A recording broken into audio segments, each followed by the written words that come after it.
Entre las noticias de la agenda de esta semana, tal vez la que concitó mayor expectativa en su minuto, justo a mitad de semana, fue la votación en el Senado del nombre propuesto por el gobierno, por la Presidenta de la República, como nuevo, o más bien futuro, fiscal nacional. Tiene que asumir todavía en diciembre, queda más de un mes para eso, un mes y medio casi.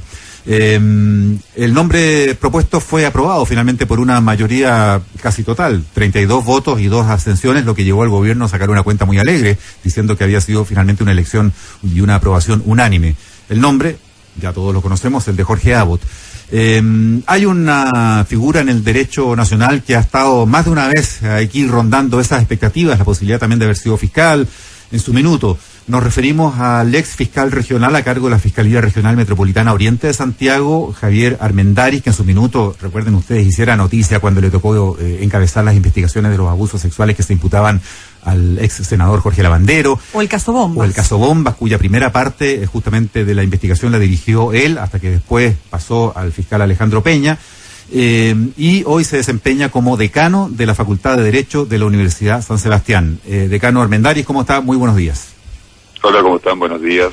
¿Qué tal, decano? Mire, lo primero que quisiera preguntarle, quiero partir por una noticia que tiene que ver, obviamente, con la situación del nuevo, del próximo fiscal nacional, pero ayer el actual fiscal nacional, Sabás Chaguán, abrió es decir, reconoció que se ha estado conversando con las defensas de todos los que están formalizados por el financiamiento irregular de campañas y dijo y reconoció en definitiva que se están evaluando salidas alternativas. Sin embargo, a continuación recalcó que esto no significa impunidad. ¿Cómo ve usted esto? No, las salidas alternativas no significan impunidad. Es una de las posibilidades para terminar causas que contempla la ley penal y significa en definitiva que hay dos alternativas. Aquí simplemente estamos hablando por el tipo de delito de investigación, de la suspensión condicional del procedimiento. Y significa que la investigación se termina siempre que la persona cumple una serie de disposiciones, y esto se hace frente al juez de garantía. En el sistema penal se negocia, se viene negociando desde hace 15 años, desde que empezó, y lo que interesa con las negociaciones es que sean arriba de la mesa y que además estén dentro de la ley. O sea, no hay que espantarse, no hay que asustarse que haya conversaciones, haya negociaciones. Pero eso supone, perdone, decano, eso supone reconocer el delito en cuestión. Por supuesto, claro. Eso hay que dejarlo muy en claro. Las salidas alternativas no están pensadas para una persona que no tenga responsabilidad. Es una situación un poco curiosa porque propiamente no podemos hablar de culpabilidad, que en un sistema penal la culpabilidad solo se demuestra a través de una sentencia condenatoria ejecutoriada, o sea, por decirlo rápido, a través de un juicio, una sentencia, y que esa sentencia ya no tenga recursos. Ese es culpable, ese es delincuente. Sin embargo, las salidas alternativas no son para personas que no tienen responsabilidad. Ni el fiscal debiese ofrecer una salida alternativa, ni la defensa aceptarla si alguno de los dos piensa que la persona no tiene ninguna responsabilidad. Eso hay que dejarlo clarísimo. Uh-huh.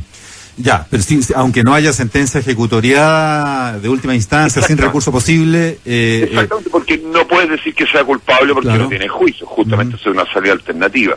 Pero no está pensada para personas que no tengan responsabilidad. Claro. Dejarlo, como digo, muy en claro. Ya, pero la diferencia está en que esa persona, la que fue imputada entonces y enjuiciada hasta ese minuto, tiene que cumplir con la salida alternativa que normalmente supone alguna compensación a la sociedad de alguna envergadura, de algún tipo, ¿no es cierto? Pero después no queda nunca más como culpable, no queda con antecedentes ni con inhabilidades de ningún tipo.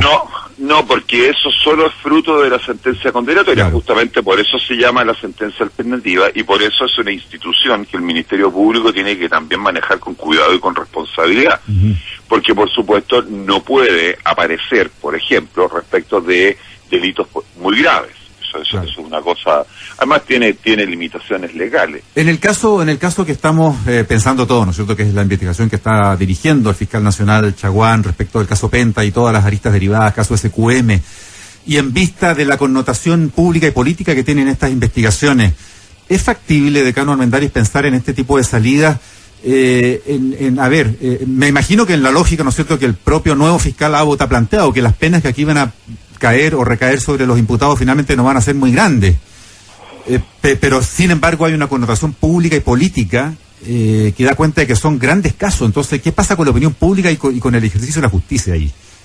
Mira, la causa que usted menciona, que yo conozco por la prensa como ciudadano, tiene mucha arista y muchas personas involucradas.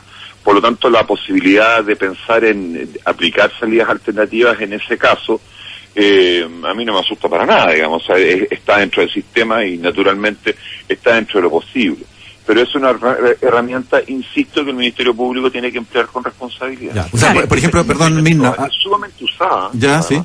Porque hay algunas aristas aquí en las que, por ejemplo, puede haber finalmente puro delito tributario. Y si más encima se pagaron los impuestos, está reparado el mal causado, en fin, uno puede entenderlo. Pero hay otros casos en que estamos hablando de cohecho o situaciones graves como esa, incluso lavado de dinero, lavado de activos. ¿En esos casos cabe imaginar salidas alternativas?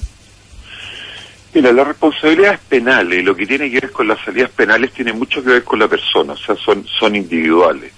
En principio está ahí la posibilidad procesal y yo creo que en definitiva el papel del Ministerio Público es manejar esta situación con responsabilidad y de cara a la opinión pública. Claro. O sea, no diría que, yo no diría aplíquesela a todas, no aplíquesela a nadie. No, tiene que ver con un asunto personal y tiene que ver con quién estamos hablando, de quién estamos hablando y que... Ahí se nos está... Sí, a ver... Decano, ¿estamos con alguna dificultad ahí en la comunicación? A ver si nos podemos... No sabemos si se movió, pero ahí se interrumpió un poquito lo último que estaba contestando. ¿Sí? ¿Nos escucha bien? Yo perfectamente. Ya, ahí sí. No, lo que quería decir, estamos con el decano de la Facultad de Derecho de la Universidad de San Sebastián, Javier Armendáriz, ex fiscal regional a cargo de la Fiscalía Regional Metropolitana Oriente. Decano, lo que quería, para cerrar este punto, es señalarle que, claro, desde la perspectiva de la Fiscalía puede ser una muy buena forma de resolver un conflicto, pero si uno se pone en el lugar, por ejemplo, de los políticos que están cuestionados, como Jovino Novoa, Pablo Salaquet, Alberto Cardemil, Iván Moreira o Felipe Demusí, pareciera ser que desde aquel que tiene además una carga política por la labor que ha ejercido, resulta difícil aceptar frente a la ciudadanía que efectivamente cometió un ilícito. O sea, es lo que traté de decir hace un rato. No podemos decir propiamente que es culpable, pero desde el punto de vista procesal y cuando hay una suspensión, siempre se ha entendido, y ese es el espíritu de la ley, de que la persona tiene responsabilidad en los hechos. Ese es un sine qua non. El Ministerio Público no debiera aceptar la salida alternativa, ni siquiera debería pensar en respecto a una persona que el fiscal no tiene la convicción de que tiene participación en los hechos. Eso es un asunto muy claro. Lo que pasa es que frente a estos hechos, no solamente de la situación que usted señala, no solamente hay una responsabilidad penal, hay responsabilidades de otro tipo también.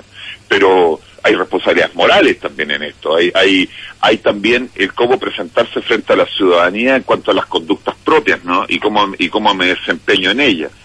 Pero en principio, en una causa como la que estamos señalando y en cualquier otra, las salidas alternativas en principio siempre son aplicables, no, ningún fiscal se va a cerrar a esa posibilidad, por supuesto, y lo que todos esperamos es que se aplique con criterio y con responsabilidad. Seguimos conversando con el ex fiscal regional, abogado Javier Armendáriz, decano de la Facultad de Derecho de la Universidad de San Sebastián. Decano Armendáriz, ¿cómo ve, más allá de lo estrictamente legal, cómo ve además desde el análisis más amplio usted la elección de Jorge Abot y en particular el hecho de que incluso antes de ser votado Jorge Abot se anticipara a asegurar que se va a inhabilitar en el caso Penta y relacionados por sus vínculos ahí de familia con el ex canciller Alfredo Moreno Charme, que encabeza el Banco Penta? ¿Qué le parece que el fiscal nacional que asuma desde diciembre tenga que inhabilitarse en el caso que justamente el fiscal nacional saliente encabezó durante todos estos meses? Mire, el Ministerio Público tiene lo que se llama unidad de acción, en el sentido de que las investigaciones pueden ser llevadas adelante por cualquier fiscal. Que una persona asuma y siente que está inhabilitado y él lo diga y efectivamente lo haga, o sea, se inhabilite, a mí me parece siempre en principio una muestra de transparencia, y las inhabilidades desde mi punto de vista siempre hay que respetarlas porque tiene que ver con la posición de objetividad que se siente la persona respecto de la causa en cuanto al vínculo que tenga con esa persona que lo está inhabilitando. O sea, En ese sentido, curiosamente, a mí me parece positiva esa situación. Por otro lado, esta investigación fue asumida por el fiscal nacional más por un problema interno por el Ministerio Público que por una necesidad de la investigación en sí. El nuevo fiscal nacional, el señor Abbott, podría incluso esta investigación dejársela a un fiscal regional o al grupo de fiscales que está llevando la investigación. Eso es un asunto de él, porque yo entiendo la importancia política y también se la asigna esta causa, evidentemente que la tiene, no la que estamos señalando. Pero las tareas del fiscal nacional exceden con mucho el preocuparse de una sola causa, por importante que ésta sea. O sea, él es la cabeza de la institución y tiene que llevar adelante las grandes líneas de la persecución penal. Y en ese sentido su tarea, como digo, abarca mucho más que lo que una causa en particular. Para cerrar, decano Javier Armendáriz, ¿cuál diría usted que es el principal desafío que tiene por delante Jorge Abbott, usted que conoce por dentro lo que es el Ministerio Público?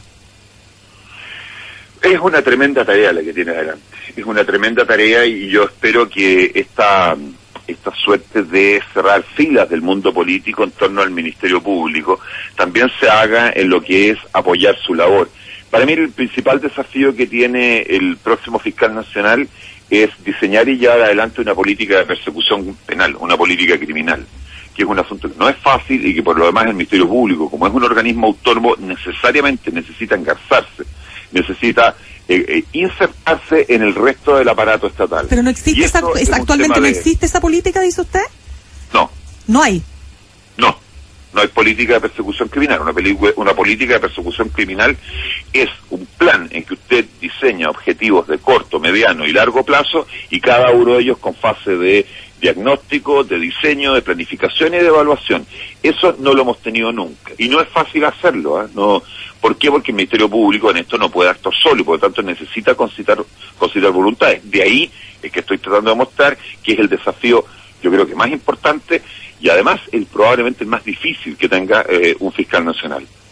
Decano Javier Armendáriz, de la Universidad de San Sebastián, muchas gracias por habernos respondido aquí en ADN Hoy, que esté muy bien. Gracias, muy amable. Muchas gracias a ustedes, buen día. Buen día. 8.